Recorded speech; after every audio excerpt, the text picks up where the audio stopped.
Mr. Speaker, I ask unanimous consent to address the House for 5 minutes.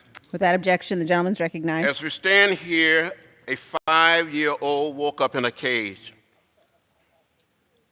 She committed no crime. She came here seeking hope and refuge. Instead, Mr. Speaker, she was taken from her parents, from her brothers and sisters, from all she knows and loves. She does not know where she is. She does not know where her family is. She does not speak the language of her captors, and she may never see her family again. This morning, Mr. Speaker, that innocent little child was crying in a cage. And we stand here doing nothing as innocent little babies sit in modern day camps. That's not right, it's not fair, and it's not just. And Madam Speaker, history will not be kind to us if we continue to pass this unbelievable injustice on to our children. And now I yield to Mr. Crowley from New York. Thank you, Mr. Lewis. There's only one word that goes through my mind when I think about what this White House is doing to children right now.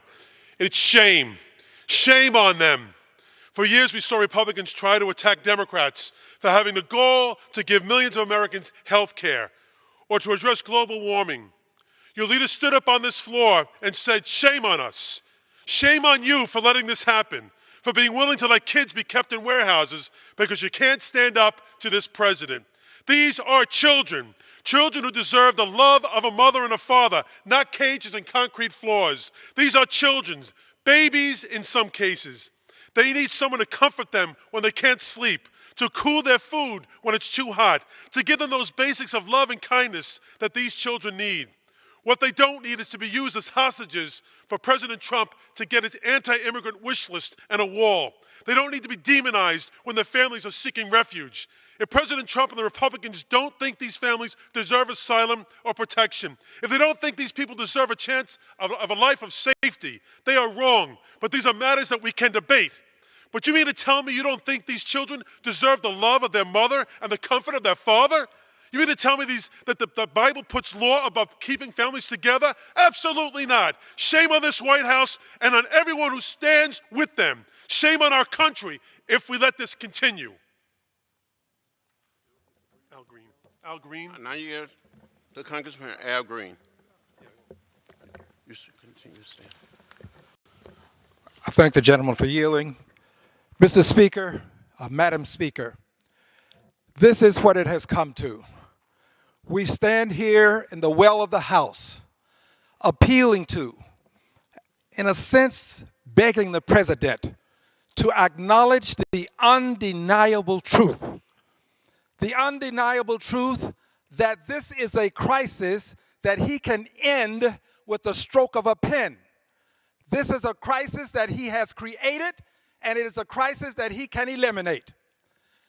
The undeniable truth is that if a president can see these babies crying and pleading for their parents, mama, father, papa, if the president can see this and not take action, his heart has hardened to the extent that he is unfit to be president.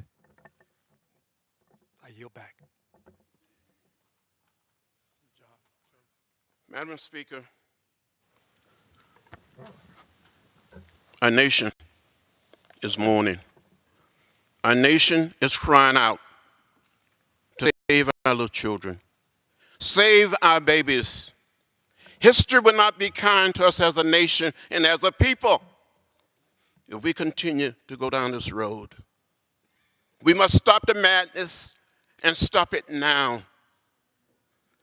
There was a man by the name of A. Philip Randolph, who was the dean of black leadership during the 60s when we were planning the March on Washington. He kept saying maybe our foremothers and our forefathers all came to this great land in different ships, but we all are in the same boat now. Our little children, our babies, Our young people are crying out for help. We need help from members of Congress. We can Time has do much expired. better. I yield back to Madam Secretary. The chair recognizes